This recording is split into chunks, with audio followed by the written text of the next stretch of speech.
रात का सन्नाटा है। बैंकॉक की गलियां सो चुकी हैं, लेकिन एक होटल के कमरे से आती हल्की सी गंध पुलिस को शक दिला देती है। दरवाजा तोड़ा जाता है। अंदर बिखरे हुए कपड़े, टेबल पर रखी हुई दवाइयां और फर्श पर पड़ी एक लाश एक विदेशी पर्यटक की है। चेहरे पर डर का भाव जमे हुए हैं और पास ही पड़ा है एक पासपोर्ट जिस पर अब कोई और तस्वीर चिपकी हुई है। पुलिस हैरान है, यह हत्या है या चोरी या फिर दोनों का मिलाजुला खेल। धीरे धीरे नाम सामने आता है, एक ऐसा नाम जो 1970 और 80 के दशक में एशिया की गलियों में दहशत का दूसरा नाम था। Charles Sobhraj, the serpent, bikini killer. कई नाम, लेकिन चेहरा एक। उसका तरीका बहुत साफ था। वो पहले आपको दोस्त बनाता, आपको चार्म करता, फिर धीरे धीरे आपको जहर देता, आपके होश छीन लेता, और जब आप बेबस हो जाते वो आपका सब कुछ ले लेता, पैसे, पासपोर्ट और कई बार आपकी जान भी। कहते हैं उसके लिए इंसान सिर्फ मोहरा थे और मौत बस एक रास्ता। लेकिन सवाल यह है, क्या चार्ल्स एक कोल्ड ब्लडेड सीरियल किलर था या एक मास्टरमाइंड कॉनमैन जिसने पूरी दुनिया को बेवकूफ बनाया? उसकी कहानी सिर्फ हत्याओं की कहानी नहीं है, यह कहानी है मैनिपुलेशन की। एक ऐसे आदमी की जिसने प्यार को भी हथियार बनाया और मौत को भी खेल समझा। चार्ल्स सोब्राज, वो आदमी जिसने इंटरपोल को सालों तक चकमा दिया, वो आदमी जिसने जेल से भी भागने का रास्ता निकाला, वो आदमी जिसे दुनिया आज भी द सर्पेंट कहकर याद करती है। आने वाले 2-5 घंटे में आप जानेंगे कि चार्ल्स सोब्राज कौन था, कहां से आया, किस तरह उसने निर्दोष लोगों की जिंदगियां लूट ली और आखिरकार किस तरह वो कानून के जाल में फंसा।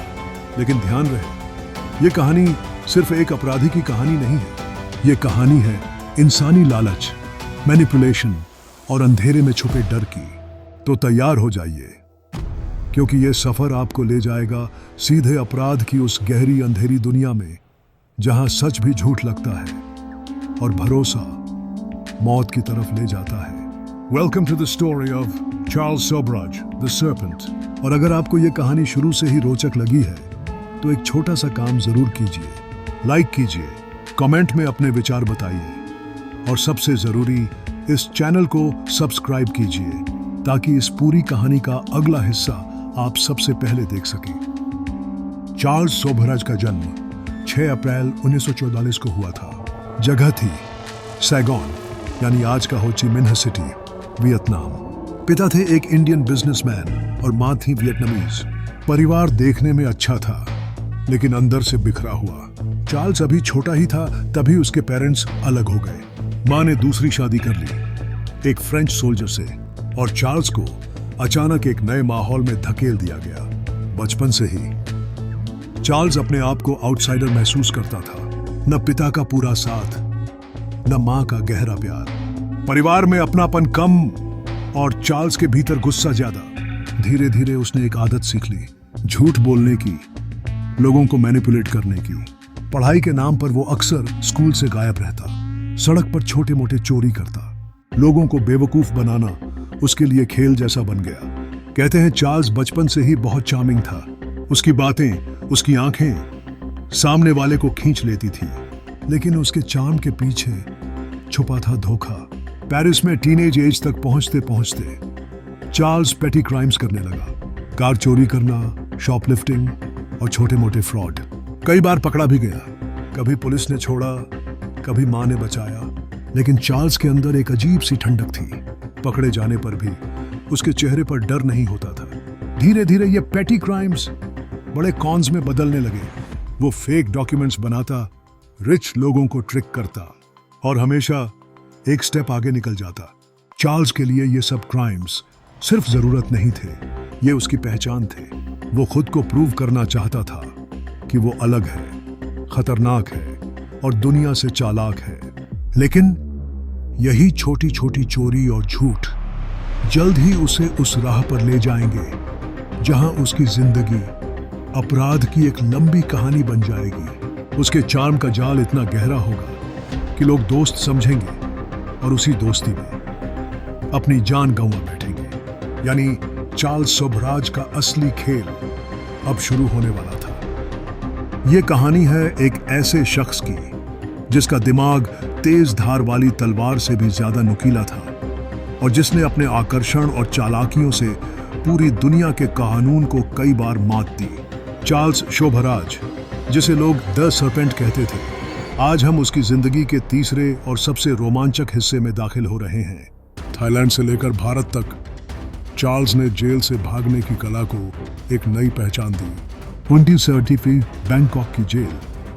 पहली ही रात उसने अपने गार्ड को जहर मिला खाना खिला दिया। जैसे ही गार्ड बेहोश हुआ, चार्ल्स ने मुस्कुराते हुए कहा, मैं वो सांप हूं जिसे पकड़ना मुश्किल ही नहीं, नामुमकिन है।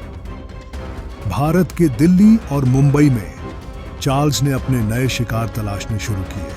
विदेशी बैकपैकर्स, अमीर टूरिस्ट, सब उसके जाल में फंसते चले गए। वो बाहर से दिखता था एक स्मार्ट बिजनेसमैन, लेकिन अंदर से था एक खूंखार कातिल। पुलिस को भी लगता था ये इंसान है भी या फिर चलता फिरता भूत। 1975 नेपाल, काठमांडू में चार्ल्स ने 2 विदेशी टूरिस्ट की बेरहमी से हत्या कर दी।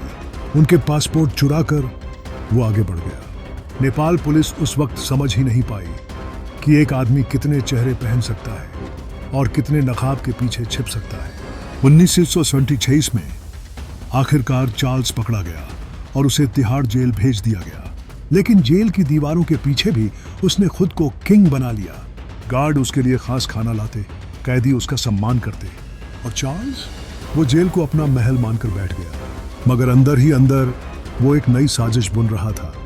8 मार्च 1986 चार्ल्स ने जेल के अंदर ही एक पार्टी का ऐलान किया। उसने सबको मिठाई और ड्राई फ्रूट्स खिलाए, लेकिन उन मिठाइयों में मिला हुआ था स्लीपिंग पाउडर। जैसे ही सब बेहोश हुए, चार्ल्स ने दरवाजे तोड़े और भाग निकला। यह था भारत के इतिहास का सबसे बड़ा जेल ब्रेक। लेकिन किस्मत को कुछ और ही मंजूर था। गोवा के एक कैसिनो में चार्ल्स पुलिस के शिकंजे में आ गया।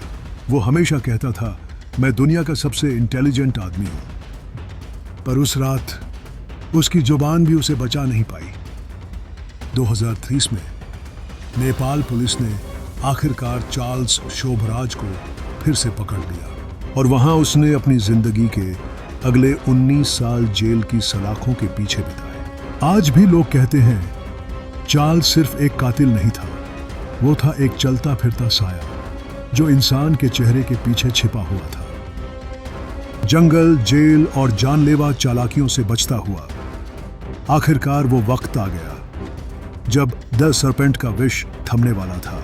चार्ल्स शोभराज, एक ऐसा नाम जिसने अपराध की दुनिया में अपनी अलग ही छाप छोड़ी। आज हम उसकी कहानी के आखिरी और सबसे निर्णायक हिस्से में पहुंच चुके हैं। 2030 में गिरफ्तारी के बाद चार्ल्स को नेपाल की अदालत में पेश किया गया। उस पर 1975 के डबल मर्डर का केस चला।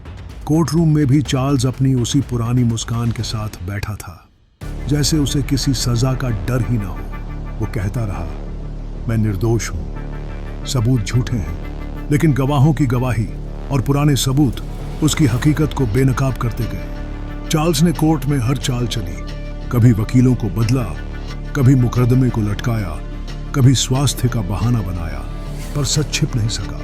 2004 में नेपाल की अदालत ने उसे आजीवन कारावास की सजा सुना दी और चार्ल्स एक बार फिर सलाखों के पीछे चला गया। वक्त बीतता गया, साल दर साल।